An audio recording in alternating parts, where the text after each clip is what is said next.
touted his business expertise. The Trump Organization, based right here in New York City, has 17 buildings that bear his name right on the front, huge gold letters in most cases. But as Trump has gone after Carrier in Indiana, owned by United Technologies, and then Rexnord yesterday, which makes ball bearings in Wisconsin, and now Boeing, for all different reasons. He's done this since election night.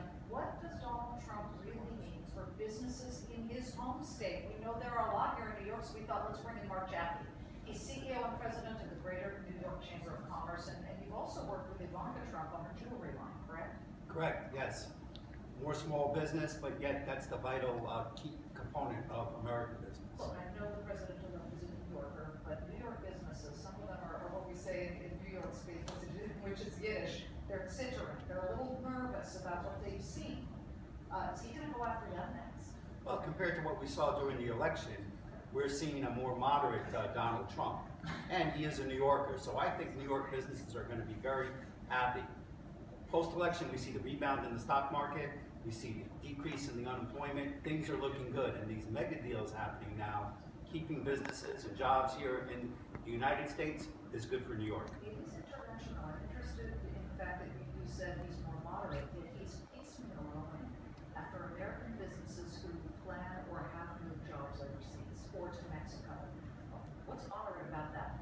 Well, he's more moderate than he was during the campaign. However, going after jobs and money overseas, repatriating money and jobs here, has always been on the agenda of every politician. The key is, how are we going to do it? Trump has a unique communications brand where he tweets it out, and then we see good things happen. 7,000. Boeing didn't get it. Boeing fell today because they lost a big contract. But the American workforce, the American people might have done good. Lost a big contract. He says he would remove the contract. Personally, I think this is the art of the deal, and he's just negotiating. But be that as it may, there are big companies here based in New York. Everything from Pfizer to Colgate. I'm just throwing names out here. You also have IBM up in Poughkeepsie.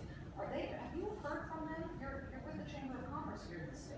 Well, I think the companies that you mentioned are not that scared of a Donald Trump presidency. First of all, he is a New Yorker. Second of all, you're right. The art of the deal, he's a good negotiator.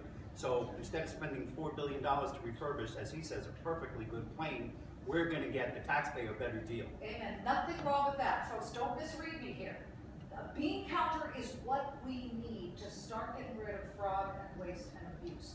Now let me ask you this. Governor Cuomo of the state of New York, of all people who had actively and aggressively supported Hillary Clinton, if he's not nervous, maybe businesses shouldn't be nervous, because he specifically said after the election, Donald Trump isn't a threat. He actually could be a, quote, bonus when it comes to the state of New York because of infrastructure projects. And Governor Cuomo is a smart man, but exactly that. We've been talking about infrastructure. Infrastructure projects have been used for years to generate good jobs for the economy. Couldn't come here to New York. Good to see you. Thank you so much.